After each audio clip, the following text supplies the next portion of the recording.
have a fully functioning stun deck for you today. Time Thief is back at it again, and we have Gold Pride and Mcono too. Make sure you guys smash the living crap out of that subscribe button so you guys do not miss out on more content. You know, it's actually kind of cool to see that Time Thief is actually working out here as a viable strategy that you can actually have some fun with right now. Now, the most interesting thing is, keep in mind, we are playing this sub-little spirit package in here. You know what the spirit package is doing? It's allowing us the chance to actually make Merrymaker down here, and the Merrymaker can make the giant Chad champion of the universe, Sargass, which can toggle us on into a Regulus negate if need be. Keep in mind, I mean, the rest of your deck, obviously you are a Time Thief-based strategy here, all right? Like, that's just your little icing on the cake. But I mean, your whole point is, you know, how fast can we make, you know, Time Thief Redoer to start setting up and start doing these little interruption plays, you know, taking the top card of my opponent's deck and then start gaining the multitude of these effects. And also, yes, we are playing Perpetua. The Time Thief stuff does leave a lot to be desired, unfortunately, due to like the era of the card design, but that's fine. It doesn't really, nothing has to be perfectly broken for these sorts of things. I also do like the fact that we do get to play the Gaga Magician as like the stepping stones for, you know, Utopic Future Draco. I will say that it's actually kind of impressive when you look at this deck and you just see the pure amount of utility options that you have present in Time Thief. Because, you know, you wouldn't think about, you know, this at the end of the day, like how well these card designs flow together, but it actually does. Also, still really sad that Adjuster got destroyed in terms of card design the way it did with you can only use one of the effects per turn. But I feel like at the end of the day, that's fine. We just see how the meta is kind of shifting along the way here and so forth. But, you know, I'll take it. It's a little bit nice of a change just to see what people are kind of coming up with out here. So good stuff. Next up is our stun list from its regional. And yes, this is playing the decisive battle of Gondala. Now, for those of you that don't know, this card's name becomes the Great CNC Gold Gondala while on the field or in the graveyard. But once per turn, if a card or cards you control be destroyed by battle or card effect, you can send a fusion monster that mentions Fallen of Albaz as material from an extra deck to the graveyard instead. And during the invasive, if you have a Fallen of Albaz on the field or in your graveyard, you can special summon a Spriggan's monster from your hand or deck. The only thing you care about here is it prevents your cards from being destroyed by battle or card effect. All right, and then you can drop down things like all of these different fusions and then get access to like the Incredible Ecclesia, for example, off of a Titaniclad. I don't think people really understand, you know, how crucially important a card like the Decisive Battle of Gondala actually is. Like, we've had so many problems with so many cards just being outed in the current era that you have to find outs here. Now, we are playing triple Phosphidine and triple Jaugen here. I think that this is actually pretty crazy to consider that, you know, we're on 6 special summon stops from the opponent. You need to be able to have answers to things like this.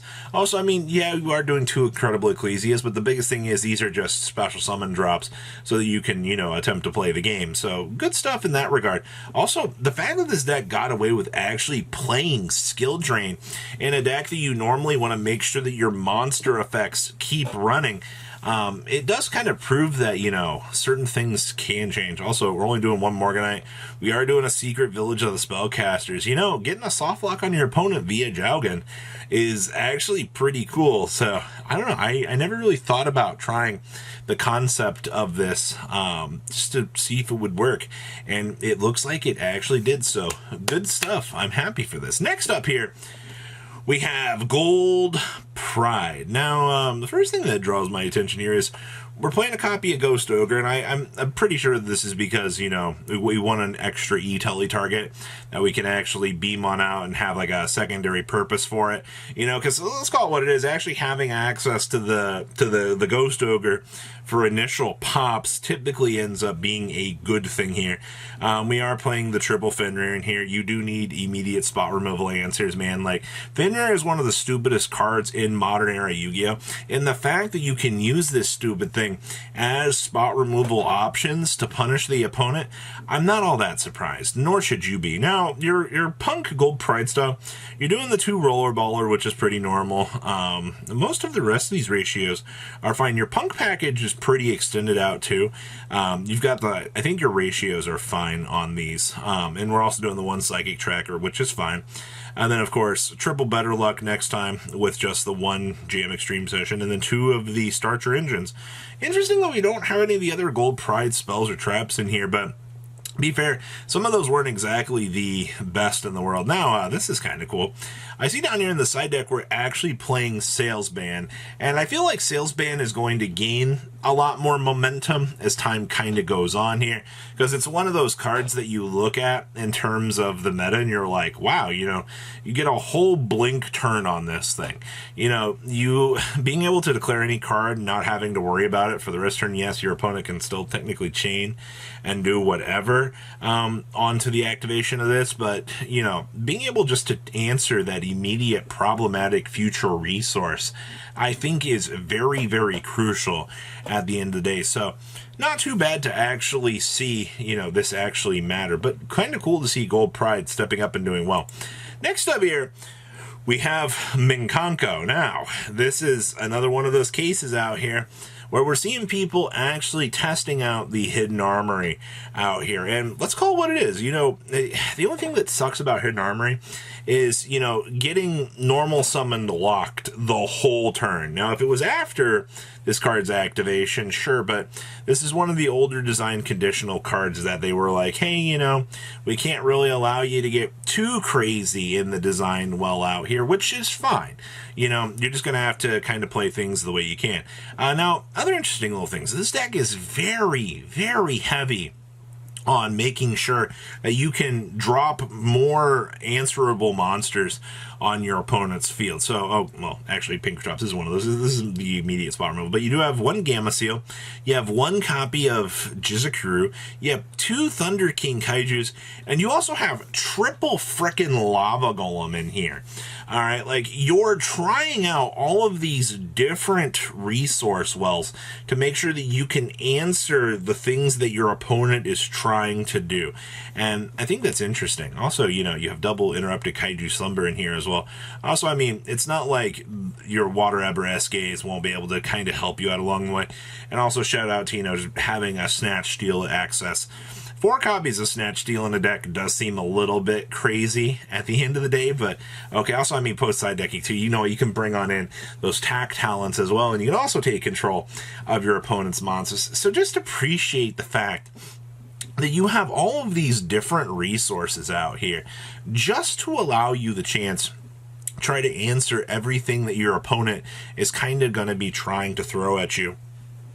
And honestly, I'm not surprised that it didn't work out. I actually find it quite interesting to see.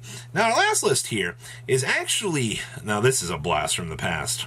We actually, you guys remember at the beginning of this format, we were all like, oh my gosh, you know, Horus Innovations, you know, Phantom Knights, and then the deck just rode off into the sunset somewhere, never to be seen again. Well, it's back, all right? This deck should have never really left, but I think this deck is kind of like one of the more modern era symptoms of, you know, the initial power creep and things. Now, this is cool.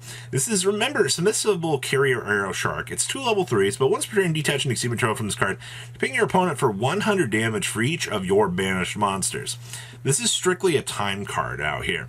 Basically, you're able to use this after you've banished 1 or 2 of your pieces along the way, and then, oh boy, we're in time. Man, I certainly love Yu-Gi-Oh! And then you ping your opponent for a couple hundred damage, and then they're just sitting here, they're just staring at you going, really, man? Like, you happen to play the actual Submissible Carrier Arrow Shark? Yes, you do. The rest of your deck, I mean, you're still doing the Horus package in here. You want as many discard outlets as you can actually get for these Phantom Knight cards. We do the double Terror Top with the Takumtum board.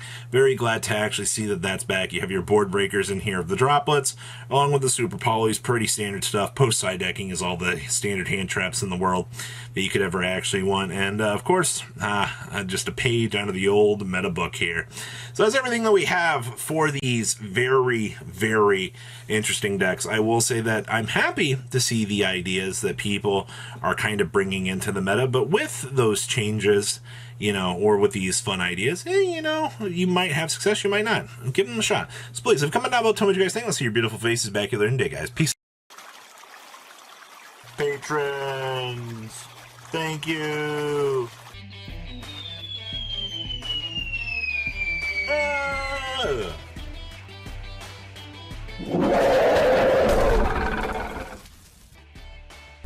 Thank you so much for watching. Check out these other videos.